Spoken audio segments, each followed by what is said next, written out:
चलिए दोस्तों स्टार्ट करते हैं हम लोग।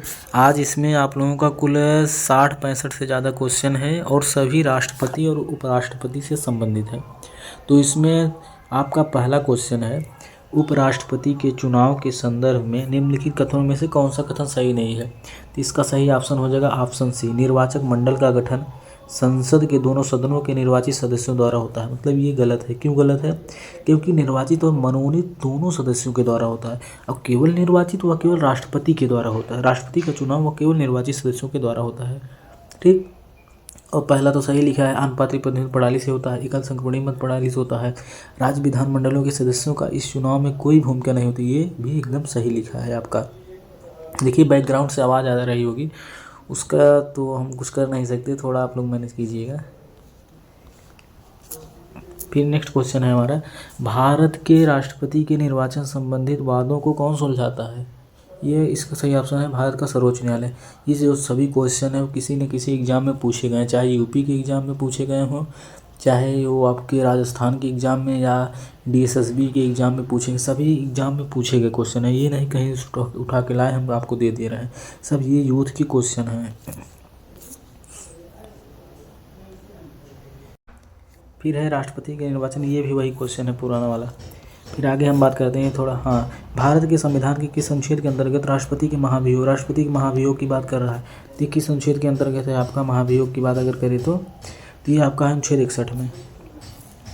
फिर आगे हम बात करते हैं, भारत के राष्ट्रपति पर महाभियोग, इससे संबंधित कौन सा ऑप्शन सही है आपका।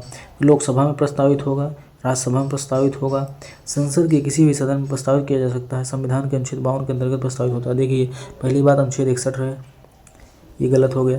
और केवल लोकसभा या राज्यसभा में नहीं, किसी भी सदन में आप पेश कर सकते हैं। इसका सही ऑप्शन ऑप्शन सी है। क्वेश्चन आपका रिपीट हो गया है। फिर है, भारत के राष्ट्रपति के निर्वाचन के संबंध में निम्न में से कौन त्रुटिपूर्ण है। निर्वाचक मंडल, आनुपातिक प्रतिनिधित्व, एकल संक्रमणीय मत पद्धति, सूची पद्धति।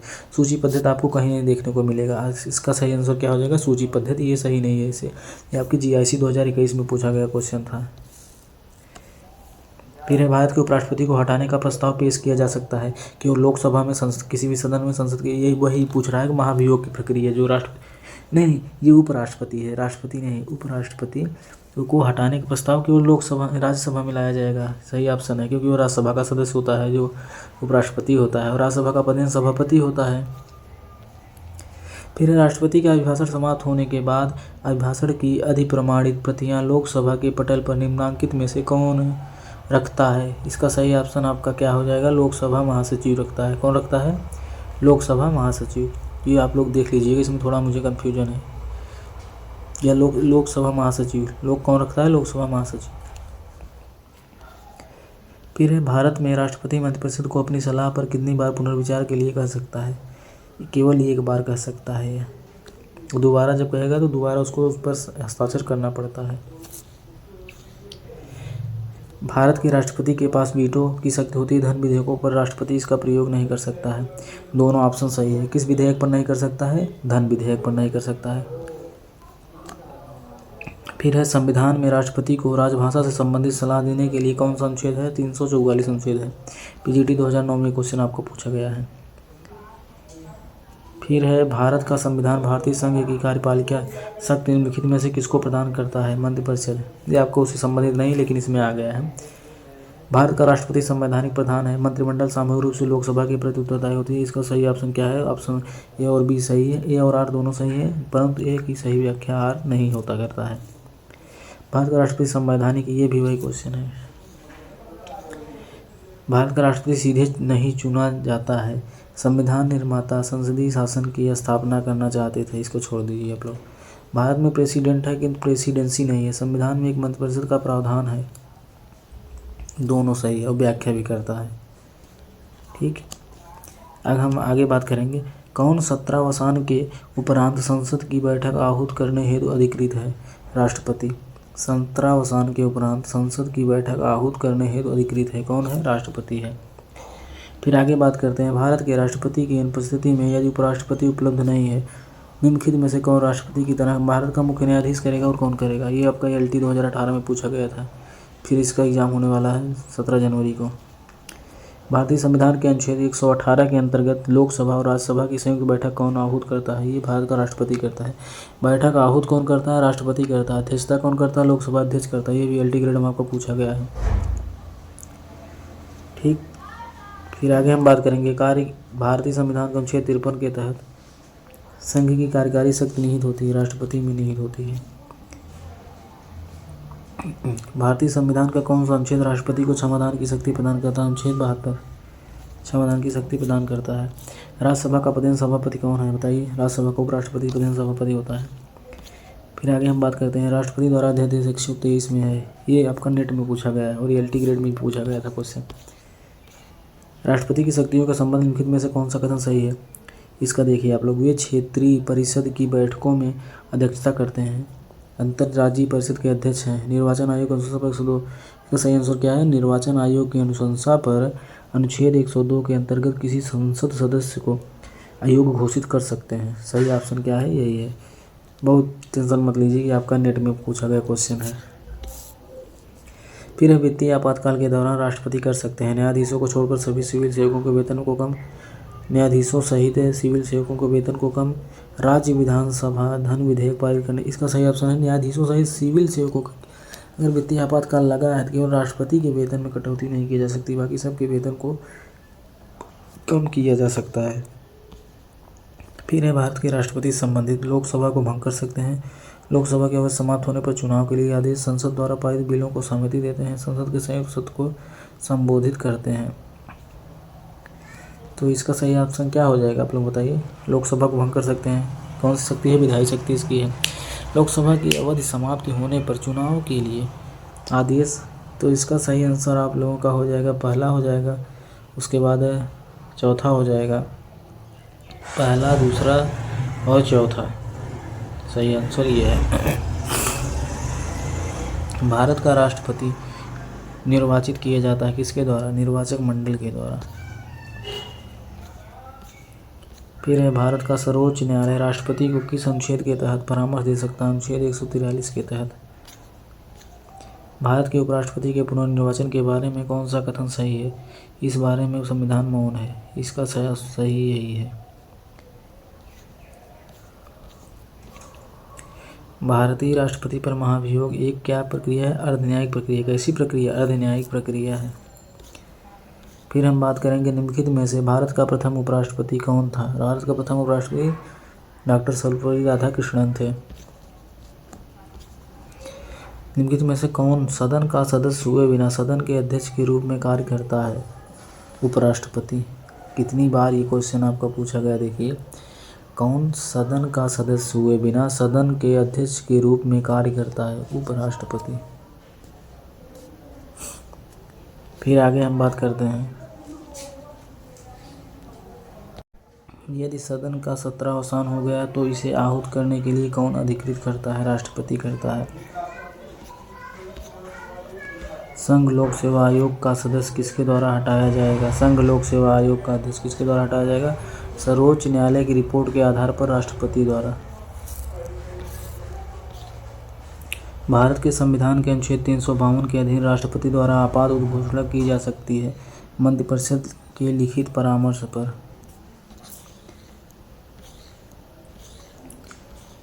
निम्न में से कौन सा विषय भारतीय राष्ट्रपति के अध्यादेश जारी करने की शक्ति के अंतर्गत नहीं आता? संविधान का संशोधन। भारत के राष्ट्रपति की निर्वाचन प्रक्रिया में संशोधन करने के लिए संबंधित विधेयक को पारित किया जाना चाहिए। ये छोड़िए, ये देखिए, जिस क्रम में निम्न व्यक्तियों ने भारत के राष्ट्रपति पद को ग्रहण किया: जैल सिंह, शंकर दयाल शर्मा, जाकिर हुसैन, एन संजीव रेड्डी। तो इसमें सबसे पहले जाकिर हुसैन, उसके बाद एन संजीव रेड्डी मतलब नीलम संजीव रेड्डी, फिर है ज्ञानी जैल सिंह जो पॉकेट बीटू लगाए थे, उसके बाद शंकर दयाल शर्मा। आपका क्रम पूछा गया है। भारत का प्रथम गैर कांग्रेसी राष्ट्रपति कौन था? बीबी गिरी थे। कौन थे? बीबी गिरी। फिर यदि भारत के राष्ट्रपति का पद अचानक रिक्त हो जाए और कोई उपराष्ट्रपति न हो तब कौन राष्ट्रपति बनता है? भारतीय सर्वोच्च न्यायालय का न्यायाधीश बनता है। यदि भारत के राष्ट्रपति का पद अचानक रिक्त हो जाए और कोई उपराष्ट्रपति नहीं, तब कौन? ये भी वही क्वेश्चन है। निम्नलिखित में से कौन सा एक भारत के राष्ट्रपति और राज्यों के राज्यपाल के लिए एक सादृश्य नहीं है? महाभियोग प्रक्रिया। केवल महाभियोग से राष्ट्रपति को ही हटाया जा सकता है और किसी को नहीं। निम्नलिखित में से कौन सा एक भारत के राष्ट्रपति और राज्यों के, ये भी वही क्वेश्चन है, रिवाइज हो गया है। शासन तंत्र में भारत के राष्ट्रपति की स्थिति ब्रिटिश राज्याध्यक्ष की भांति नहीं है। राष्ट्रपति एक निर्वाचक मंडल द्वारा निर्वाचित, जिसका ऑप्शन ये गलत है। ये और आर दोनों सही है, आर एक व्याख्या करता है, दोनों सही है। भारत के राष्ट्रपति की परिलब्धियां व भत्ते लिए जाते हैं भारत की संचित निधि से। भारतीय संविधान 352 आपातकालीन स्थिति से संबंधित घोषणा करता है। आपातकालीन स्थिति किसी भी समय उत्पन्न हो सकती है। कथन कार्ड की सही व्याख्या करता है।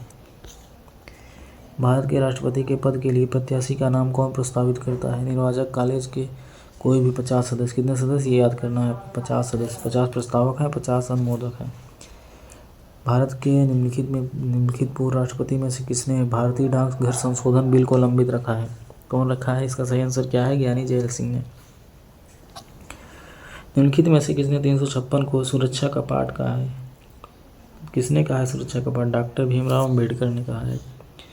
अनुच्छेद 360 के अंतर्गत राष्ट्रपति वित्तीय आपातकाल घोषणा कर सकते हैं जम्मू और कश्मीर को छोड़कर संपूर्ण भारत के लिए। अब यहाँ भी हो गया है। जब ये क्वेश्चन पूछा गया था शायद तब नहीं था। देखिए 13 में पूछा गया और 16 में, लेकिन अब यहाँ भी कर सकते हैं। पूर्ण राज्य का दर्जा दिया जा चुका है। इसमें आपका पूछा है कौन सही नहीं है? डॉक्टर राजेंद्र प्रसाद ये राष्ट्रपति, ये उपराष्ट्रपति सही है।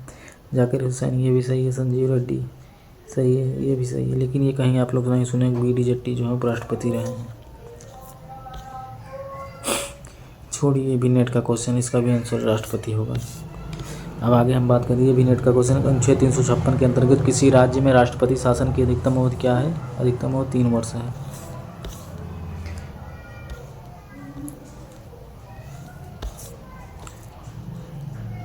ये भी नेट के क्वेश्चन आपके हैं सब नेट। चलिए उत्तर प्रदेश लोक सेवा आयोग का क्वेश्चन है। राष्ट्रपति संसद का एक अंग है। संसद के दोनों सदनों द्वारा पारित विधेयक राष्ट्रपति की अनुमति के बिना कानून नहीं बन सकता। इसका सही आंसर क्या है? दोनों सही है। राष्ट्रपति संसद का अंग भी है और राष्ट्रपति के अनुमति के बिना कोई भी कानून बन नहीं सकता है, क्योंकि राष्ट्रपति के हस्ताक्षर लगती है। फिर आगे हम बात करते हैं किस धारा के माध्यम से सामान्य आपातकाल की स्थिति की घोषणा की जा सकती है? सामान्य आपातकाल की अगर बात करता है तो अनुच्छेद 352 हो जाएगा। फिर है भारत ने संसदीय सरकार के स्वरूप को स्वीकार किया है। भारत का राष्ट्रपति राज्य का नामधारी अध्यक्ष है, जबकि प्रधानमंत्री के पास वास्तविक कार्यपालिका शक्ति है। इसका दोनों ऑप्शन क्या है? सही है। पहला ए और आर दोनों एकाकी रूप में सत्य हैं और आर की सही विवेचना भी करता है। अब हम बात करेंगे संविधान के निम्न अनुच्छेदों में से कौन सा विस्तृत रूप में प्रधानमंत्री एवं राष्ट्रपति के बीच संबंध का उल्लेख करता है? अनुच्छेद 74। फिर आता है आप लोगों का संविधान के किस अनुच्छेद के अंतर्गत भारत का राष्ट्रपति संघीय कैबिनेट की सलाह मानने के लिए बाध्य है? अनुच्छेद 74। भारत के उपराष्ट्रपति को पद की शपथ कौन दिलाता है? भारत का राष्ट्रपति। भारत के राष्ट्रपति के निर्वाचन के लिए बनाए गए निर्वाचक मंडल में रहते हैं संसद के सभी सदस्य, संसद राज्य विधानसभाओं तथा विधान परिषदों के सदस्य, संसद राज्य विधानसभाओं में निर्वाचित सदस्य। ऑप्शन इसका डी हो जाएगा सही। भारत के उपराष्ट्रपति का निर्वाचन किस प्रकार होता है? यह आपका होता है भारत का जो है उपराष्ट्रपति का निर्वाचन पूछा है ना। राज्यसभा के सदस्यों द्वारा निर्वाचित होता है। संसद के दोनों सदनों के सदस्यों द्वारा निर्वाचित होता है। लोकसभा के सदस्यों एवं विधानसभा के सदस्यों द्वारा निर्वाचित होता है। भारत के राष्ट्रपति द्वारा नामांकित होता है। तो यह राज्यसभा के सदस्यों द्वारा निर्वाचित होता है। भारत का राष्ट्रपति राज्यसभा में कितने सदस्य मनोनीत कर सकता है? ये तो सबको पता है, 12। फिर है भारतीय संविधान के अनुच्छेदों में कौन सा राष्ट्रपति महाभियोग 61 में आ जाएगा आपका। फिर है आपका निम्नलिखित में से भारत के राष्ट्रपति संसद के संबंध में नहीं है। राज्यसभा का विघटन कर सकते। राज्यसभा का विघटन राष्ट्रपति नहीं कर सकता, उपराष्ट्रपति करता है। चलिए हम आगे बात करते हैं। निम्नलिखित में से कौन भारत का उपराष्ट्रपति नहीं था? भारत का उपराष्ट्रपति कौन नहीं था? फखरुद्दीन अली अहमद नहीं था। फिर निम्नलिखित में से भारत में राष्ट्रपति संसद, ये भी हो गया आपका। भारत का उपराष्ट्रपति नहीं था, ये भी हो गया है। निम्नलिखित में से कौन सी संसदीय नियंत्रण की विधि नहीं है?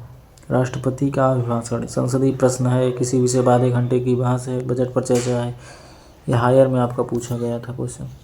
पॉकेट वीटो का प्रयोग अभी मैंने बताया ज्ञानी जैल सिंह ने किया था। तो इतना कुल मिला के आपका जो है 60 या 65 क्वेश्चन था, जो आपके बहुत ही कम समय में हो गया है।